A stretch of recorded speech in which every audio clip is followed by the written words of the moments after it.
The chamber of the Interstellar Council was vast, brighter than 1,000 suns, and filled with beings from every corner of the galaxy. They sat in rows that rose up in circles around a central podium. Ships from hundreds of species hovered above the planet, their lights sparkling across the night sky. The galaxy had gathered to hear words of peace, trade, and promises of safety. No one expected a human to shake it all. Marcus Hale stood at the podium. His heart pounded, his hands gripped the sides of the stand. He was not a soldier, not a warrior, but a diplomat. His task was always to speak with calm, to settle disputes, to smooth over anger. But tonight was different. He had decided not to speak the words prepared by Earth's council. Instead, he would say what no one else dared to say. "Leaders of the stars," Marcus began. His voice carried through the chamber, amplified by hidden machines. Every alien, eye turned toward him. Some were round and glowing, others sharp and narrow, some filled with suspicion. "You think you are safe," he said. "But safety is an illusion." The chamber went silent. It was rare for silence here. Normally, beings whispered, argued, laughed, but now they only stared. Marcus took a breath and pressed forward. "For decades we have lived in fragile peace," he said. "We have treaties, we have rules, and we have our councils. But all of this is weak. It is a thin cloth covering a storm." He paused, letting the words hang. "And the storm is coming." An alien leader from the Venar species rose. His skin shimmered like polished metal. "What storm?" the Venar asked. "Humans are always dramatic." Murmurs of agreement rippled across the chamber, but Marcus raised his voice. "Do you not see the signs?" he cried. "Ships destroyed in the dark regions, colonies disappearing without a trace, strange signals at the edge of known space. We pretend not to notice. We call them accidents. We tell ourselves lies. But I tell you, these are not accidents." Gasps echoed. Some aliens shook their heads, some hissed in disbelief. A representative of the Crowley, tall and insect-like, clicked his mandibles. "You humans spread fear to gain power," he accused. Marcus's eyes burned with determination. "I gain nothing by warning you," he said. "I gain nothing but enemies and doubt. But I cannot stay silent while the galaxy walks blind into death." His voice grew stronger. "There is an enemy, one that hides in the dark, one that waits for us to remain divided, and when it comes, it will not conquer one world, it will devour us all." For a moment, the chamber froze. The words were heavy, heavier than metal. Some looked shaken, others looked ready to laugh, but Marcus pressed on. "You do not believe humans?" he said. "Then ask yourselves why our scouts have found wreckage of ships never reported lost. Why signals in unknown codes scream through the void. Ask yourselves why your borders tremble. Why your traders whisper of shadows that swallow fleets. The truth is here, yet you turn your eyes away." A leader of the Zalari, beings with faces like smooth stone, leaned forward. "If this is true, where is your proof?" he demanded. "Words alone cannot move the galaxy." Marcus felt the weight of 1,000 eyes. His throat tightened. He had proof, but it was not complete. Fragments of transmissions, wreckage too broken to prove origin. It would not satisfy them, but still he refused to back down. "My proof is survival," Marcus said firmly. "If we wait for perfect evidence, we will wait until our worlds burn. We cannot afford silence. We cannot afford delay. The galaxy must prepare now, or it will die." The chamber burst into noise, voices overlapped. Some shouted for his arrest, calling him a liar. Others demanded more details. Some sat in uneasy silence, thinking. Marcus stood straight, his voice rising above the storm. "You may mock humanity, you may call us weak, young, reckless," he shouted. "But remember this, when humans are pushed to the edge, we do not break, we do not bow, we fight. We fight until the last breath, and if the storm comes, we will fight again even if we stand alone." The words rang like thunder. The council chamber quivered with tension. Never had a human spoken so boldly before the galaxy, above the planet. Earth's fleet held position. Dozens of warships, steel and fire, hovered in silence, waiting for orders, waiting for the reaction of the galaxy. Their presence was not hidden. Every alien knew the humans had come ready for consequences. In the chamber, some aliens whispered, "Maybe he is right," while others hissed, "This is madness." A line had been drawn. Marcus's speech was the spark. The future of peace, war, and survival now trembled on the edge of his words, and deep in the black of space, far from the council's shining halls, faint signals whispered. Ships moved in shadows, unseen, unknown. The storm Marcus warned about was not just a story. It was real, and it was already coming. Would the galaxy believe him, or would they stay blind until fire rained down? That question hung heavy as the chamber roared, and Marcus Hale stood firm, knowing history had just changed.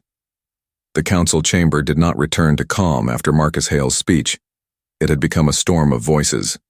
Every row of alien leaders shouted, hissed, or cried out in their own tongues. The translation machines struggled to keep up, their lights flickering with the overload of sound. No single word stood clear, but the fury was obvious. Some demanded his arrest, pointing their claws or tendrils toward the human diplomat as if he were already guilty of a crime. Others demanded that his words be investigated, their eyes glowing with unease. A few sat in silence, their expressions unreadable. For the first time in many cycles, the council had been thrown into chaos by one man's voice. Marcus stood at the podium. He felt the pressure of it all, the fear, the anger, the disbelief. His body wanted to tremble, but he forced himself still. He could not show weakness, not now. If he fell silent, humanity would be laughed at and dismissed forever. The speaker of the council, an ancient being with crystal-like skin, rose from her chair and slammed a glowing staff on the floor. The sound cracked like lightning, echoing across the chamber. At once, the uproar began to fade, voices dropping. To angry murmurs, the speaker's deep voice rumbled through the air. "The human diplomat has spoken bold words," she declared. "Words that may carry truth or may carry poison. The council must decide how to answer." Her many-faceted eyes turned toward Marcus. "But first we ask, what do you bring us besides fear?" Marcus's lips tightened. He could feel the trap in her question. Fear without proof was weakness, but truth without action was useless. He drew in a breath. "I bring you a warning," he said, steady and sharp. "You may bury it in debate. You may bury me in chains, but you cannot bury the enemy that waits at your borders. They are watching. They are waiting. They are testing our strength, and they are closer than you think." The chamber stirred again, softer now, like a tide, pulled back before a great wave. In the shadows of the higher seats, a representative of the Telkari Alliance leaned close to his aide. "If the humans are lying, it is dangerous. If they speak truth, it is worse," he whispered. Already, the seeds of division had been planted. Meanwhile, far above, in orbit, the human fleet held their positions in silence. Sleek destroyers and heavy carriers floated like predators on a leash, their weapons offline but their presence loud. Every alien captain who looked at the night sky saw the steel teeth of humanity. It made them uneasy. Back in the chamber, the Vanar delegate rose once more. His metallic form glittered in the lights. "Humans think themselves heroes," he said coldly. "But heroes without proof are only liars. I call for the diplomat's removal from this hall until evidence is brought." Shouts of agreement followed. The Crowley delegate hissed and clacked his mandibles. "Yes, remove him. He spreads fear. Fear is weakness." But then, unexpectedly, another voice cut through the noise. It was soft yet carried weight. The Zalari leader, the one with a face like smooth stone, rose to her feet. "If he is lying, then what danger is there in checking the borders?" she asked. "If he is telling truth, then delay may kill us all. Better to look once than to close our eyes forever." A ripple of silence followed her words. For a moment, the chamber balanced between anger and doubt. Marcus saw his chance. His voice rose again. "Send your scouts. Search the dark regions. You will see what we have seen, and if you still doubt, then leave humanity to prepare alone. But when the storm comes, remember who tried to wake you." The speaker's crystalline head tilted, her many eyes glittering. "The council will vote," she declared. "Until then, the humans shall remain watched." Guards moved closer to Marcus. Their tall forms shadowed him with silent threat, but he did not flinch. Later, in the private chambers of the council, smaller meetings began. Whispers filled the halls. Some leaders met in secret. Some argued over whether to trust humanity or crush them before their words spread further. In one chamber, the Zalari leader spoke quietly with her advisors. The humans are reckless, but there is something in his tone. Something that does not feel like a lie, she murmured. Her advisors shifted uneasily. If the storm is real, the galaxy may need their fire. In another chamber, the Krali leader hissed, humans bring only chaos, they seek power, nothing more. If war comes, we will make sure they burn first. Already the galaxy was dividing. Marcus's words had cut deep. Meanwhile, Marcus was escorted back to the human quarters under watch. Through the window of his chamber, he saw the stars. Somewhere out there, he thought. Ships were moving unseen, preparing. He whispered to himself, please let them listen before it's too late. But the truth was, not all were waiting. In the cold reaches of space far beyond the council world, a small alien scout ship drifted. Its crew had just sent a transmission, a warning, a desperate signal that spoke of lights in the dark, ships of unknown design, swallowing entire outposts without leaving survivors. The signal raced toward the council, toward humanity, but whether it would arrive in time or be believed remained uncertain. The council chamber might have grown quieter, but across the galaxy, the storm Marcus spoke of had already begun to stir. And as the diplomat tried to steady his heart, he knew one thing for certain. The galaxy would never be the same again. The grand hall of the Interstellar Council had grown cold after the storm of words, but the silence was not peace. It was the silence of fear, of doubt, of whispers spreading like cracks through glass. Marcus Hale had returned to his chamber, under watch, but his speech did not die there. It lived in the shadows carried by tongues that dared not speak too loud. Across the vast corridors of the council city, secret meetings began. In dim rooms lit by faint blue crystals, alien leaders gathered in small groups. They spoke in hushed tones. Afraid the walls themselves might betray them, the humans had stirred something dangerous: curiosity. The Zalari leader met with a handful of her trusted advisors. Her face of smooth stone reflected no emotion, but her voice was firm. The human's words echo in my mind, she said. He may be reckless, but I have seen the border reports, too many lost ships, too many strange signals. He is not the only one who fears a storm. One advisor shifted nervously. If you side with him, the other powers will call you traitor, she answered coldly. Better a traitor to pride than a traitor to survival. In another chamber, the Krali leader hissed to his council, his mandibles clicking in anger. Humans are fire. Fire burns. If we do not stamp them out now, their flames will spread. Already they twist weaker nations to doubt the council. We must not allow it. His words dripped with venom, and his followers nodded. Their thoughts were not of unity, but of silencing humanity before their voice grew louder. The whispers spread further still. Traders in the docking bays spoke of fleets seen moving at the edge of known maps. Some claimed they were human ships, preparing for war. Others swore they were something else, something silent and swift. Shadows that did not answer hails. Shadows that watched and then vanished. These rumors ran through the council like sparks in dry grass. Marcus, confined in his quarters, stared at the stars beyond the glass. He felt like a man shouting into the void, hoping the void might whisper back. His communicator buzzed. A voice crackled softly, almost a whisper. They are listening, it said. Not all believe you, but some do. The Zalari ask for contact. Will you meet? Marcus's pulse quickened. This was dangerous. To speak outside the council's order was nearly treason, but he knew he had no choice. He replied, yes. Hours later, under the cover of night, Marcus moved through the shadowed halls with a hidden escort. The Zalari leader awaited him in a chamber where light did not reach the corners. She stood still, her stone-like face unreadable. You risk much by meeting me, Marcus said. She tilted her head. So do you. Yet here we are. Her voice was soft yet carried weight. Tell me, human, what enemy do you truly fear? Marcus met her gaze. We do not know their name. We have fragments, broken signals, wreckage too twisted to know their origin. But the pattern is clear. They strike where no eyes watch. They leave no survivors. They test us to see if we are blind. His hands tightened.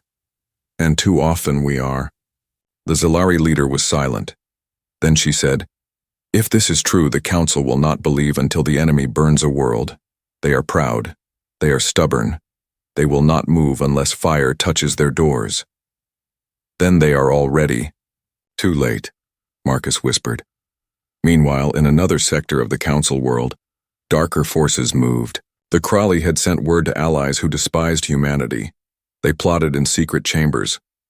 "We will not wait for them to bring chaos," one alien snarled. "We will create order by crushing their voice now."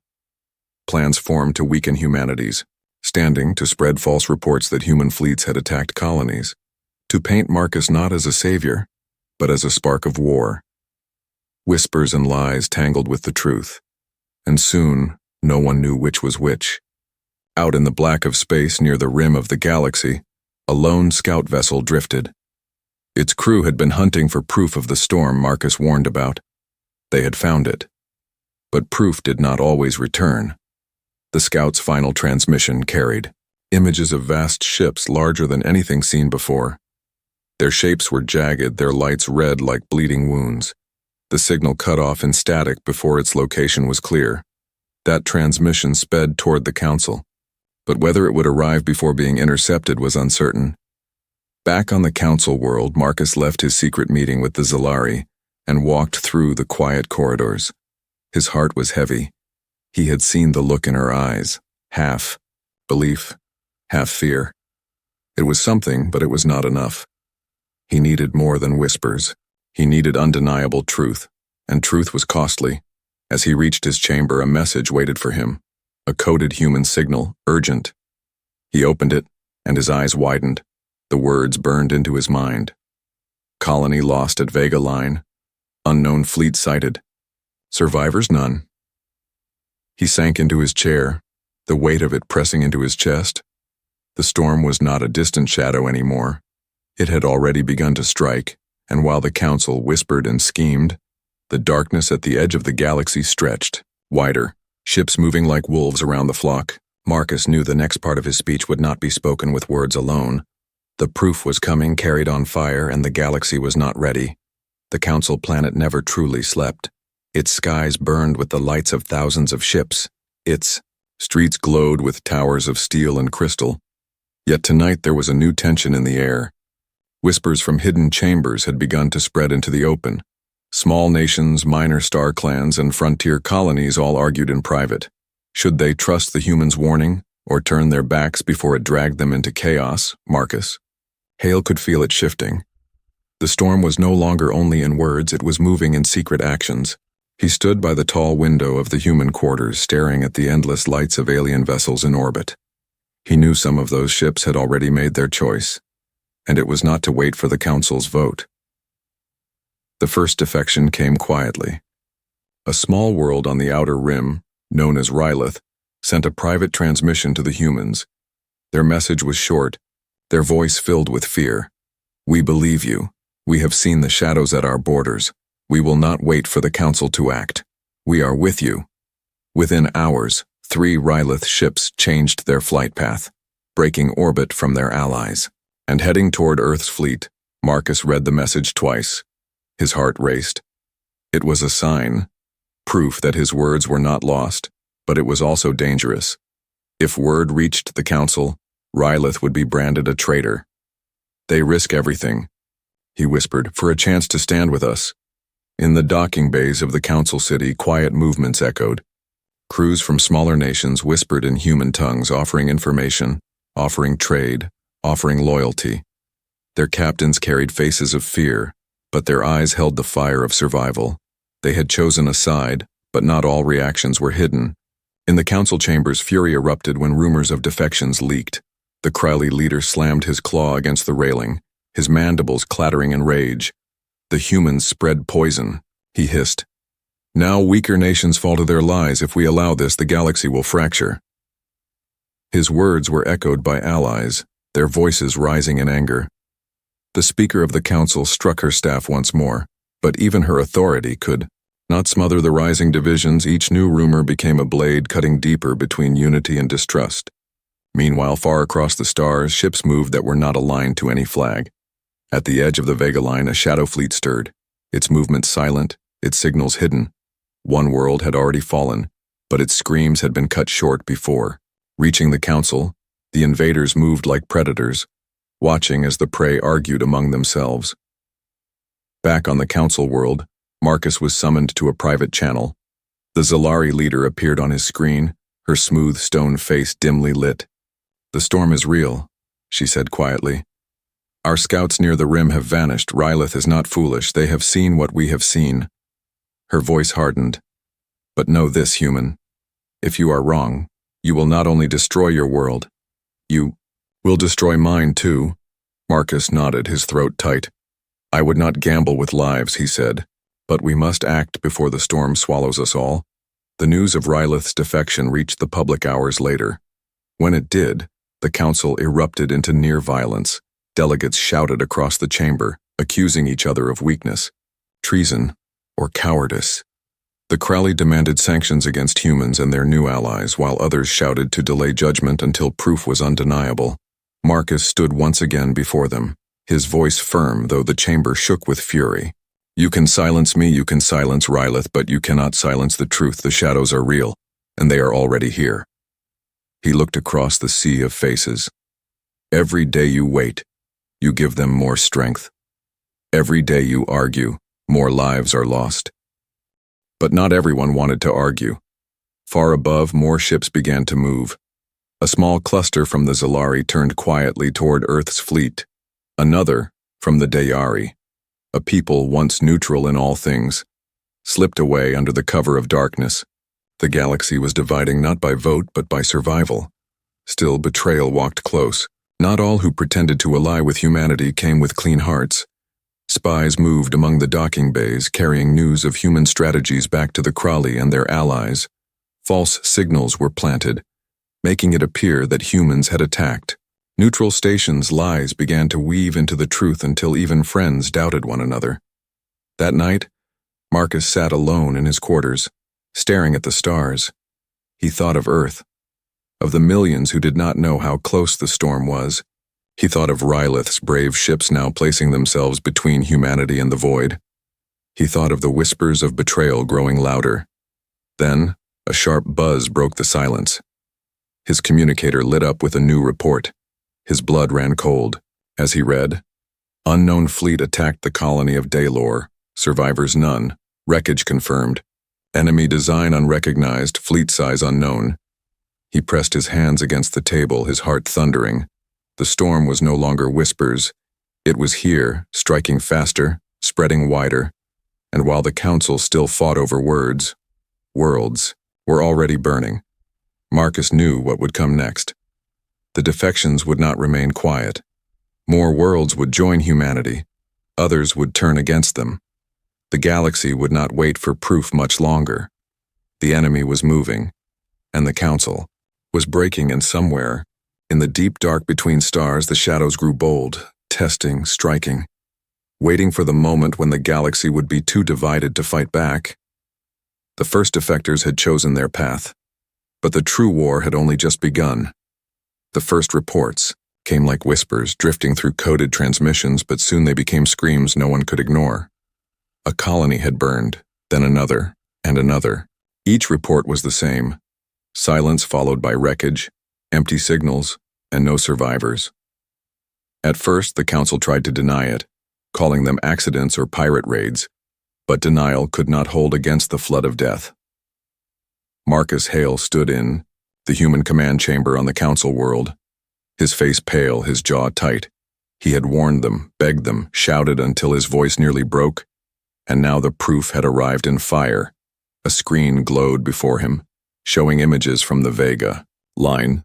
Twisted ships drifting like corpses, entire settlements reduced to ash. His chest felt heavy, not with triumph, but with sorrow. The council was summoned to an emergency meeting.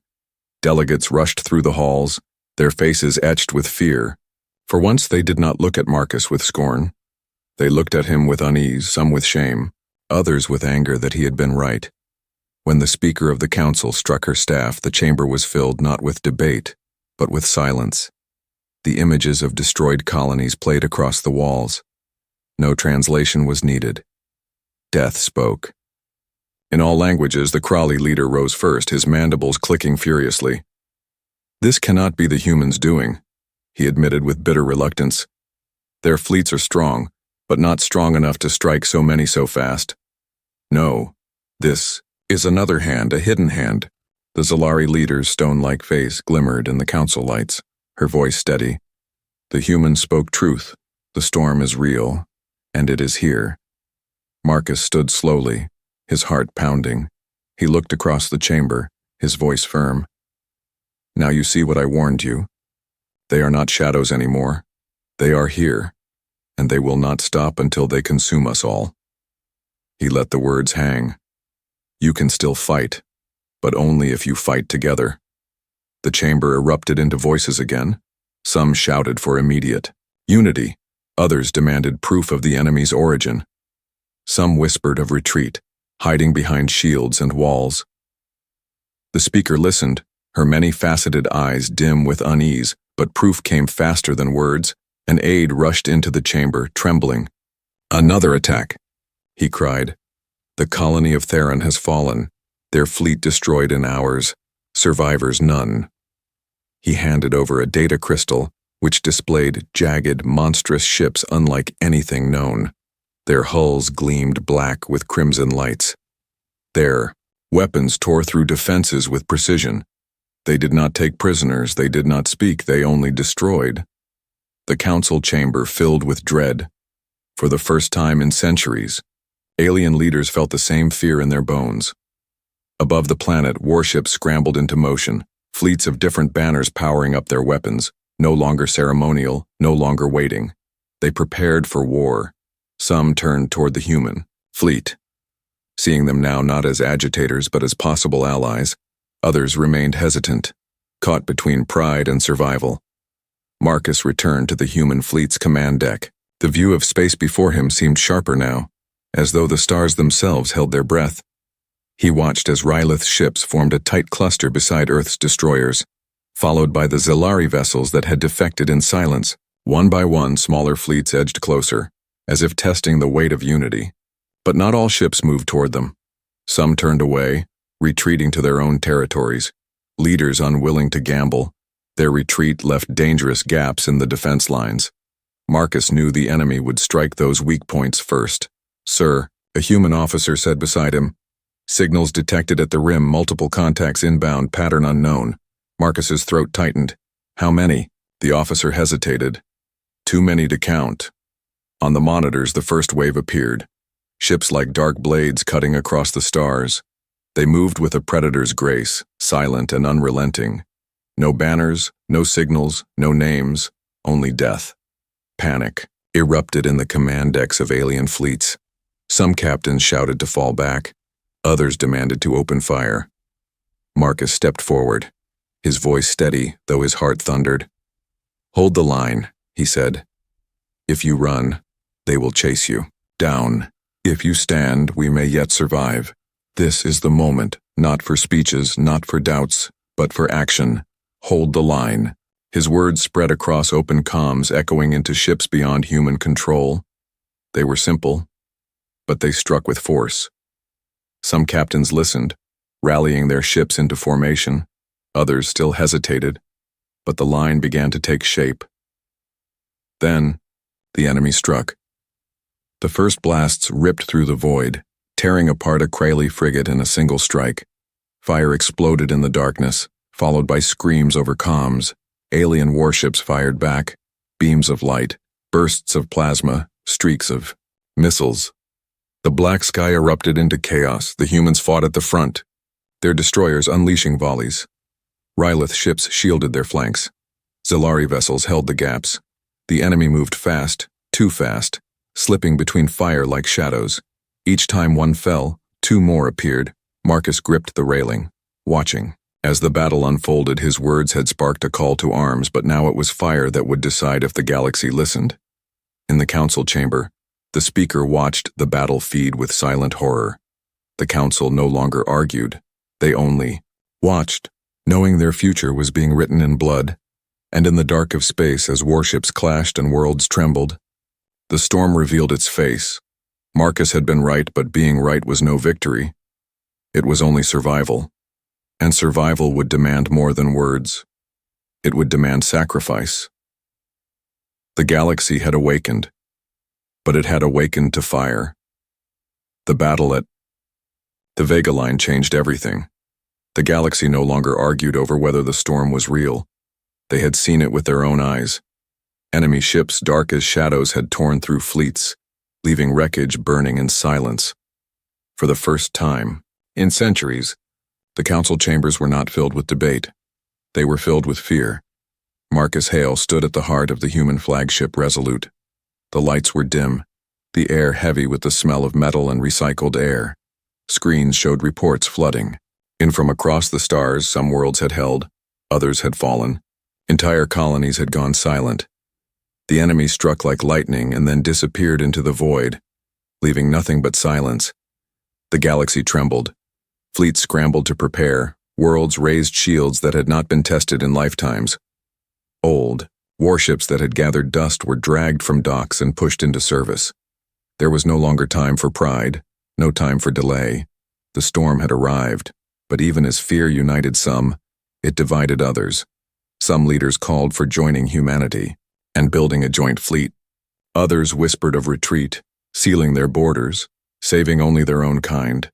Marcus knew every second wasted meant another world lost. The Interstellar Council met in emergency session. Their voices were lower now, stripped of arrogance. The speaker stood, her crystal-like body dimmer than before. "We can no longer deny what is before us," she said. "The storm is real, and it is hungry. We must decide, will we stand as one, or die alone?" Her words hung heavy, and then Marcus stepped forward, his uniform still stained from the smoke of battle. His voice carried steady. "We cannot wait for the enemy to choose our next target. We must choose for ourselves. We must strike together. One fleet, one purpose." Some nodded, some shifted with unease. The Crawley leader hissed bitterly, "You ask us to stand under human command." Marcus's eyes burned with resolve. "No," he said. "I ask you to stand under survival. Call the fleet what you will. But know this. If we remain divided, they will devour us piece by piece, until none remain." The Zalari leader rose, her stone-like face calm. "He speaks truth. My worlds will stand with the humans. We will form this fleet not because of pride, but because we must." Her words struck like an anchor in a storm. One by one, other voices followed. Reluctant, fearful, but willing, ships pledged to the joint fleet, a force larger than any single power had fielded in centuries. It was not yet unity, but it was the first fragile thread. Back aboard Resolute, Marcus watched as reports of allied ships joining arrived. Fleets from Rylith, Zalari, Dayari, and even a few Crawley captains who defied their leaders moved into formation. The sight made his chest tighten with both pride and dread. On the edge of known space, more signals came. Enemy movements, hunting patterns. Their strikes were not random. They were probing, testing defenses, waiting for the moment to push deeper. Marcus stared at the map, the red dots spreading like fire. In the silence of the command deck, he whispered, "They are studying us, waiting for us to falter." Later that night, the council broadcast Marcus's words across the stars.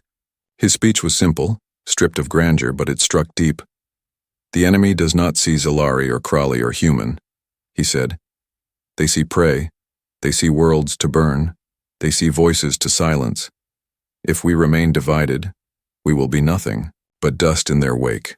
But if we stand together, we will not only survive, we will fight back." The speech spread faster than light, carried on every channel, replayed in every city. Some heard it with hope, others with doubt, but none could deny the fire in his voice. A diplomat had become something more. His words were no longer just warnings, they were weapons. On distant colonies, people cheered. On frontier outposts, captains swore oaths. And even on worlds that despised humans, whispers grew. Perhaps the diplomat was right. Perhaps the galaxy needed his fire. But unity was fragile. Betrayal still lingered. Some leaders spoke support in public while plotting retreat in secret. Some saw the enemy not as a threat, but as an opportunity to rise in power when rivals fell. Marcus knew every alliance was a gamble, but it was all they had. The joint fleet gathered at the starbase of Orion's Reach, a station large enough to hold thousands of ships. Human destroyers docked beside Zalari carriers. Rylith frigates circled with Crowley gunships. The sight was breathtaking, a force that had never existed before, but Marcus could not forget the truth.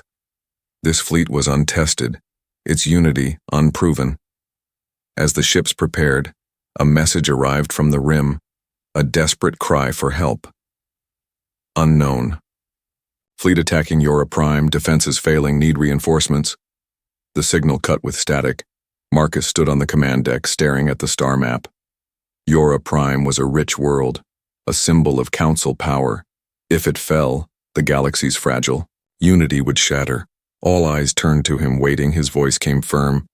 We move. Engines flared across the fleet. Thousands of ships aligned, their courses set. The void trembled with their roar. For the first time in history, a fleet of many worlds moved as one. But Marcus knew the truth. The enemy was waiting, watching, and ready. The galaxy had taken its first step into unity, but the path ahead was fire. And in the silence between the stars, the storm gathered once more, larger, hungrier, and closer than ever before. The fleet that gathered at Orion's Reach was unlike anything the galaxy had ever seen. Ships of every shape and size floated in grim silence, engines glowing faint blue in the darkness. Human destroyers stood beside Zalari cruisers. Rylith frigates formed tight shields around larger carriers. Even a handful of Crowley gunships lurked. In the shadows, their captains defying their leaders to join the fight. The void itself seemed to hold its breath. Marcus Hale stood on the bridge of the Resolute, his eyes fixed on the star map.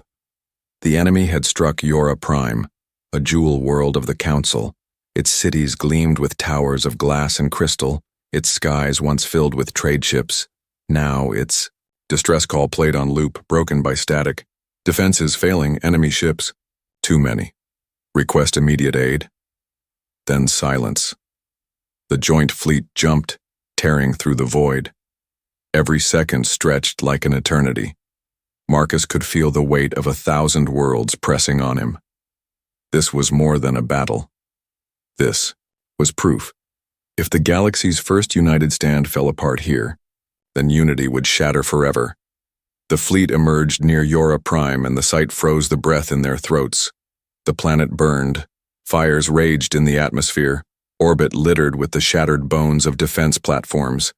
Enemy ships swarmed like predators, their jagged hulls glowing crimson. They moved with eerie coordination, not speaking, not signaling, only killing. By the stars, whispered a Zalari captain on comms. They are endless. Marcus's voice cut steady through the channel. They are not endless, they only look that way, remember this. If we break now, there will be no tomorrow. Hold your lines, fight as one. And then the clash began. The first volley lit. The void. Human railguns thundered. Plasma beams streaked from alien carriers. Swarms of missiles spiraled through space. The enemy ships darted like shadows, absorbing hits, some shattering in fire, but many slipping through.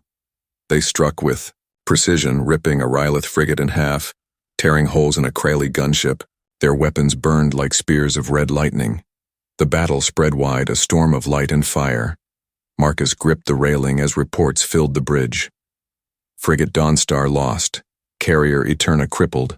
Multiple hull breaches on the Zalari line. Keep the formation tight, Marcus barked. Don't let them split you apart. But that was the enemy's strength. They hunted unity, targeting weak points, forcing ships apart. Each time a ship drifted from formation, the shadows swarmed, consuming it in seconds. The Resolute shook as blasts rattled its shields. Marcus steadied himself, eyes locked on the screens. Bring the fleet in closer. Overlap shields. We fight back together or we don't fight at all. For a moment, the lines held. Human destroyers shielded Zalari cruisers. Rylith frigates darted. Between intercepting incoming fire, a Krali gunship sacrificed itself, charging forward and slamming into an enemy vessel, detonating in a burst that tore 3 more apart. The comms filled with voices, shouts, cries, oaths of defiance. Marcus could hear the fire spreading across them all. These were no longer fleets of divided nations. They were warriors fighting the same storm. Then came the enemy's counter. From the dark of space, larger ships emerged, monstrous in size, their hulls jagged mountains of black steel. Their weapons glowed red, building to unbearable brightness. "Brace," someone shouted. The blast came, red lances cutting through fleets. A Zalari cruiser vanished in fire, a human carrier split apart, the void lit with burning wreckage. For a moment, despair threatened to take hold. Marcus slammed his hand on the console, his voice roaring through the comms. "Do not falter, look at the skies, those are your homes burning, your families below. If we run, they die, if we stand, they live, fight." The words cut through the chaos, ships rallied, guns thundered, beams lit the void once more. The massive enemy vessels met resistance, their hulls cracking under concentrated fire. One after another, they burst into flames, collapsing under the weight of the galaxy's combined strength. But the cost was terrible. Marcus's heart sank with each report. "Frigate Valiant lost. Destroyer Iron Wing destroyed. Zalari cruiser down." Still the line held, and for the first time the enemy seemed to falter. Their swarm slowed, their strikes less sharp. On the surface of Yora Prime, survivors watched the skies burn. Some saw enemy ships falling in fire and whispered prayers of hope. For the first time they believed they might live. Hours passed, the battle dragged on, each side bleeding, each ship fighting until nothing was left to give. The void became a graveyard of steel and flame. At last, the enemy ships began to pull back, not defeated but withdrawing, their shadows melting into the dark, leaving silence behind. On the bridge of the Resolute, the crew let out breaths they hadn't realized they were holding. Marcus closed his eyes for a moment, his chest heavy. They had survived. Yora Prime still stood, but the cost was written. In fire across the stars, the comms filled with voices from allied captains. We actually held," whispered a Rylith commander. A Zalari captain answered. "Not humans, not Zalari, not Krali. One fleet, one fight." Marcus opened his eyes, staring into the dark where the enemy had vanished. He knew this was not victory, not truly. The shadows would return, stronger, hungrier. But tonight, the galaxy had stood together, and for the first time the storm had been met with fire. The clash of warships had ended, but its echo would carry across the stars, changing everything. Forever. The fires of Yora Prime still glowed in the skies when the last enemy ships vanished into the black. The battle was over, but the void was filled with silence so heavy it pressed against every heart. Wreckage drifted across orbit. Shattered. Hulls, broken wings, fragments of lives lost. The joint fleet floated battered and bleeding, yet still alive. On the bridge of the Resolute, Marcus Hale stood with weary eyes. His hands gripped the railing, his throat dry. Reports streamed across the screens, ship after ship listed as destroyed, crippled, or gone silent. Human losses were heavy. Zalari fleets had been cut in half. Rylith had given nearly everything they had. And yet Yora Prime still stood. The survivors on the planet looked up at the skies, some crying, some shouting, some falling to their knees in prayer. They had seen death rain from the stars, but they had also seen salvation arrive, not from one nation, but from many. Together, they would never forget that sight. The Interstellar Council reconvened days later, but the chamber was not the same. The arrogance had burned away. Their faces were lined with fear, loss, and the knowledge that the galaxy was no longer safe. They spoke less. their words slower, as if weighed down by the ghosts of the dead. The speaker rose, her crystal body cracked from stress. "The storm has struck us, and though we bled, we did not break," she said. "The fleets of many worlds fought as one, and Yora Prime was saved. But the cost was heavy, and the enemy has not been destroyed. They will return, stronger." Marcus stood, his uniform still marked with smoke and blood. He looked across the chamber, his voice steady. "We stood together once, and we proved it could be done. But this was only the first strike. They are watching us, they will come again, and if we fall back into pride and division, we are already dead." His words echoed, and for the first time none shouted him down. None laughed, none sneered. The chamber listened in silence. The Zalari leader rose, her stone face unreadable, but her tone clear. "The human speaks truth. My people bled, but we bled beside humans and Rylith and Crowley who defied their own masters. The storm is real, and it will not be stopped by speeches, only by unity." Other voices followed slowly, reluctantly, but they came. "We will join," said a Diari captain. "Our fleets are yours," whispered a Rylith survivor. Even some Kraeli spoke, their hissing words heavy. "We cannot deny what we have seen. Our own captains chose to fight, and they did not die in vain." The speaker lowered her staff. "Then it is decided, a coalition shall be formed, one fleet, one council, not to rule, but to defend, to survive." And so it began. The galaxy, once fractured by distrust, now took its first steps into unity, fragile as glass but real. Yet Marcus felt no triumph. Standing in the silent corridors after the council, he pressed his hand against the cold wall. His mind replayed the cries, the ships burning, the faces of those who would never return. He knew the enemy was not beaten, not even slowed. They had only tested the galaxy, and now they knew what to expect. That night, alone in his quarters, he received a coded human transmission. He read it once, then again. His blood ran cold. The enemy had struck again, not near Yora Prime, but far away at the edges of the galaxy. Entire sectors gone dark, whole populations erased in silence. The battle at Yora Prime had not been the storm itself, only the first gust of wind. Marcus sank into his chair. He whispered to himself, "We gave them hope, but hope alone will not save us." The next day he stood before the joint fleet at Orion's Reach. His words carried across thousands of ships, across countless worlds listening in. "We are alive because we fought as one. We saved a world because we chose unity over fear, but make no mistake, the storm is not over. It has only begun, and every day we wait, every day we argue, is another day they grow stronger. We must be ready, we must be relentless, we must fight." His speech spread across the stars, replayed in cities, whispered in colonies. It was not just a call to arms, it was a promise. Humanity had sparked something the galaxy had not seen in ages, a fire that could not be silenced. But even as cheers rose, as ships prepared, as alliances deepened, the shadows stirred in the void. Enemy fleets gathered in silence, larger, hungrier, patient hunters waiting for the next strike. The galaxy stood on the edge of a new dawn, or endless war. Marcus Hale looked out at the stars, knowing history had shifted forever. His speech had sparked unity. His words had set the galaxy aflame. But the question remained, was this the birth of humanity's rise, or the beginning of their greatest mistake? And in the endless, dark, unseen eyes watched, waiting for the answer.